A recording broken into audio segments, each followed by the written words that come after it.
এবারের ঈদে সুলতানি আমলের আনন্দ মিছিল দেখলাম। সাথে সাথে দেখলাম বেশ কিছু মঙ্গল শোভাযাত্রার উপকরণ। এদেশে এই সংস্কারের বাংলাদেশে ইসলামটাকেও কি নতুনভাবে বিনির্মাণ করে এইসব উপকরণগুলোকে বৈধতা প্রদান করা হয়েছে? আর বৈধতা প্রদান করা হবেই না কেন? এখানে মোল্লা নাসিরউদ্দিন রূপে হাজির হয়েছে জিন্দাওয়ালি।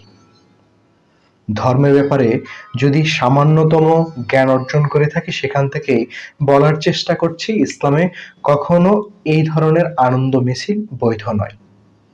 বৈধ নয়। এবং এই যে সুলতানি আমলের আনন্দ মিছিল এটা করা হচ্ছে, আসলে যারা সুলতান ছিল তারা নিজেদেরকে জাহির করার জন্য এই ধরনের আনন্দ মিছিল করে থাকতো। সুলতানরা যে আনন্দ মিছিল করত, তার মানে সেটাই কি ধর্মের নামে বৈধতা প্রদান করা? মোটেও তা নয়। 5ই আগস্ট পরবর্তী এই দেশে রাজনৈতিক পরিবর্তন আসার কথা, কিন্তু পরিবর্তন এসেছে রাষ্ট্রীয় ধর্ম ব্যবস্থায়। রাজনৈতিক প্রেক্ষাপট পরিবর্তন হয়ে প্রত্যাবর্তন করেছে ধর্মীয় বেশ কিছু সংস্কৃতি। 5ই আগস্ট পরে এদেশের বিভিন্ন জায়গায় কাওয়ালি গানের অনুষ্ঠান আয়োজন করতে দেখা গেছে।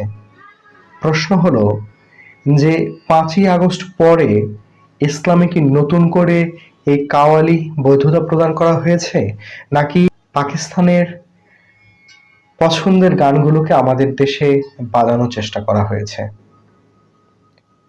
আর সেই দেশের শিল্পী এনে তো রীতিমতো প্রোগ্রাম আয়োজন করা হয়েছে এবং কাওয়ালিকে এদেশে ইসলামে বৈধতা প্রদান করা হয়েছে।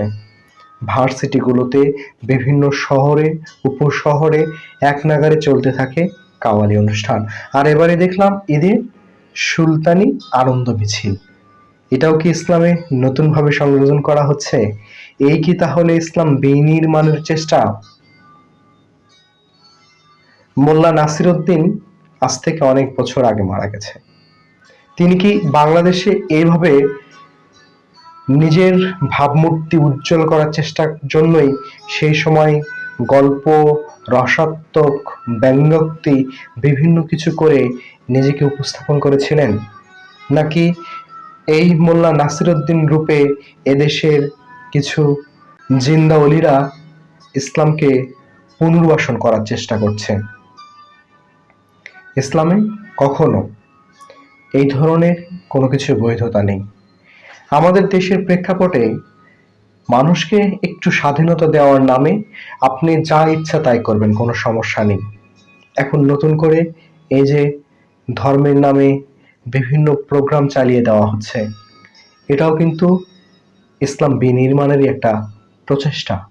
এদেশে যারা ইসলাম বিনির্মাণ করার চেষ্টা করছে তারা বিভিন্ন উপায়ে, এমনকি 5ই আগস্ট পরে এদেশে জামাতে ইসলামী নামক একটা দল, যারা ইসলাম প্রতিষ্ঠা করতে গিয়ে হিন্দু ধর্মের শাখাও খুলেছে। ভাবতে অবাক লাগে এবং ভাবলে মজাও লাগে। এদেশে আরো কত কিছু দেখার বাকি আছে, আরো কত কিছু দেখব। সেই পর্যন্ত এই দুটো চোখ যেন ভালো থাকে, সুন্দরভাবে বাঁচতে পারি, সুস্থভাবে বাঁচতে পারি, এই প্রত্যাশা। এদেশে কাওয়ালি বৈধতা হোক, আনন্দ মিছিলের বৈধতা হোক, বৈধতা আসুক শাহবাগীদের, বৈধতা আসুক সংস্কৃত কর্মীদের, বৈধতা আসুক পহেলা বৈশাখের মঙ্গল শোভাযাত্রার।